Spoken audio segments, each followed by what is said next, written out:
We do have some breaking news to report right now. The Madison, Wisconsin Police Department is investigating a shooting at the Abundant Life Christian Schools.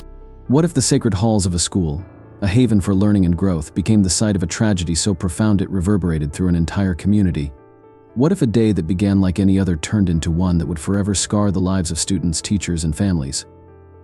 This unthinkable reality unfolded on December 16, 2024, at Abundant Life Christian School in Madison, Wisconsin, where a seemingly ordinary school day was shattered by a shooting that claimed 2 lives, injured 6, and left an entire town grappling with grief and unanswered questions.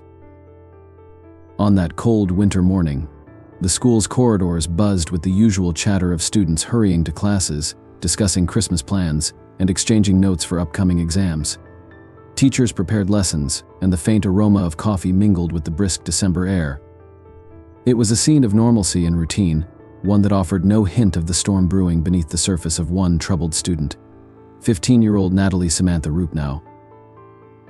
Natalie was a girl who seemed to blend into the background. Quiet and reserved, she didn't draw much attention from her peers or teachers. Transferring to Abundant Life Christian School earlier in the year, Natalie had been escaping bullying and social struggles at her previous school. Her parents, hoping to provide her with a fresh start, believed the smaller class sizes and the school's faith-based community would help her find her footing. However, Natalie struggled to adapt, her feelings of isolation and alienation growing over time. Behind the veneer of her quiet demeanor, Natalie was battling profound emotional turmoil. In the months leading up to the tragedy, she kept journals that revealed her inner world, a world filled with loneliness, anger, and resentment. These writings documented her growing sense of hopelessness and hinted at the dark plan she was meticulously crafting. The chilling entries included detailed schematics of the school, lists of grievances, and ominous declarations of her intentions. This documentation, discovered after the tragedy, painted a portrait of a young girl in crisis, unnoticed by those around her. On the morning of December 16th, Natalie arrived at school like any other student. She wore a calm expression, betraying no sign of the devastation she was about to unleash. Her backpack, a seemingly innocuous part of her school attire, concealed 2 firearms, a handgun, and a shotgun that she had obtained through means that would later spark national debates on gun access and youth violence. The clock neared 11 a.m. when Natalie walked into a study hall packed with her classmates. Without warning, she unzipped her bag and pulled out the weapons. The sight of the firearm sent shockwaves through the room.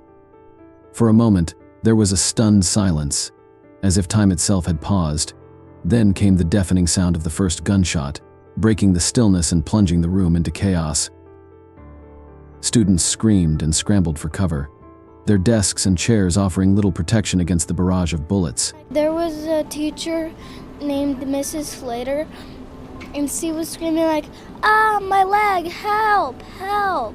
I heard gunshots, heard the announcement saying, "This is not a drill, this is a real lock," hiding under the table. And then people were hiding in the corner of the library. Teacher stood between his class and the door that was shut, but stood between her class and the door with a pair of scissors ready to do whatever she needed to do. The supervising teacher, a beloved figure known for her warmth and dedication, moved instinctively to shield the nearest students. Her bravery, tragically, cost her life. Natalie's actions were methodical, each shot fired with chilling precision. The once safe study hall had transformed into a scene of terror, its walls echoing with the cries of frightened children and the sharp retorts of gunfire. Outside the building, the sounds of chaos triggered an immediate response. Emergency calls flooded 911, and law enforcement arrived within minutes, their sirens piercing the air. Officers formed a perimeter around the school, their voices urgent as they coordinated their response. Inside, Natalie's rampage continued, the minutes stretching into an eternity for those trapped within. When officers finally reached the study hall, Natalie turned one of the firearms on herself, ending her life and the violence she had unleashed. The immediate aftermath was a scene of heartbreak and confusion. 2 lives had been lost, the courageous teacher and a promising young student struck down in the prime of her life. 6 others were injured, their wounds ranging from minor to critical. Paramedics worked tirelessly to stabilize the injured and transport them to local hospitals. The survivors, many in shock, were escorted out of the building, their faces etched with fear and disbelief. As news of the shooting spread, the community of Madison was plunged into mourning. Parents rushed to the school, their hearts pounding with dread as they searched for their children among the evacuees. I think we can all agree that enough is enough. We have to come together to do everything we can to support our students, to prevent press conferences like these from happening again and again and again. Local churches and community centers opened their doors to provide shelter and support. Vigils were held that very evening, with hundreds gathering to light candles, pray, and share their grief. Outside the school, a growing memorial of flowers, notes, and mementos became a symbol of the community's collective sorrow and resilience. The investigation that followed revealed troubling details about Natalie's life and the events leading up to the shooting. Her journals offered a glimpse into the depth of her despair and anger. They also revealed a disturbing connection to an online acquaintance, a man in California who had been planning his own violent attack. This relationship, facilitated through anonymous forums, underscored the dangers of unmoderated online spaces and the influence they can have on vulnerable individuals. Authorities also pieced together how Natalie had obtained the firearms. The shotgun and handgun had been unsecured in her home, a fact that reignited debates about the responsibilities of gun owners and the accessibility of weapons to minors. Advocates for stricter gun control laws pointed to this tragedy as a stark example of the need for reforms, while opponents emphasized the importance of addressing mental health issues as the root cause of such violence. Mental health became a central focus of the national conversation in the wake of the tragedy. Experts emphasized the importance of early intervention and the need for schools to provide comprehensive mental health resources. The signs of Natalie's distress, her withdrawal, her struggles to connect with peers, and her occasional outbursts had gone unnoticed or unaddressed. This oversight highlighted the gaps in the system and the urgent need to prioritize the emotional well-being of students.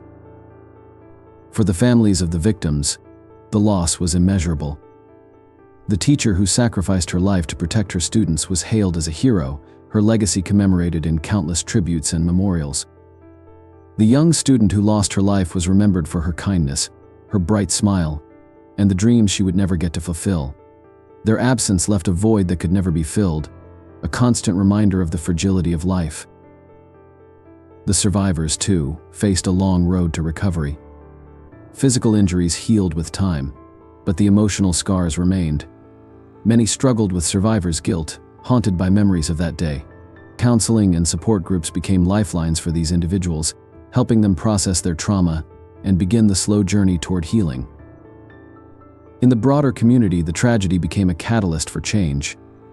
Schools across the region reassessed their safety protocols, implementing measures such as enhanced security systems, stricter access controls, and active shooter drills. Efforts to address mental health took on new urgency, with increased funding for counselors and the introduction of peer support programs. These initiatives, though born of tragedy, offered hope for a future where such violence could be prevented. Nationally, the events at Abundant Life Christian School reignited debates on gun control, school safety, and mental health. Advocates from all sides called for action, their voices united by a shared desire to prevent similar tragedies. While opinions differed on the best path forward, the collective grief and determination of the Madison community became a powerful force for change. Today, the memory of December 16, 2024, remains etched in the hearts of those who lived through it. It serves as a somber reminder of the fragility of life and the resilience of the human spirit.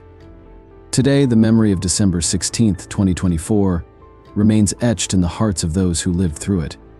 It serves as a somber reminder of the fragility of life and the resilience of the human spirit. Amidst the sorrow, there is hope. Hope that the lessons learned from this tragedy will inspire meaningful change and ensure that the sanctity of schools as places of learning, growth, and safety is preserved for generations to come. If you like the content, please like, subscribe, and share the video with others. See you in the next video.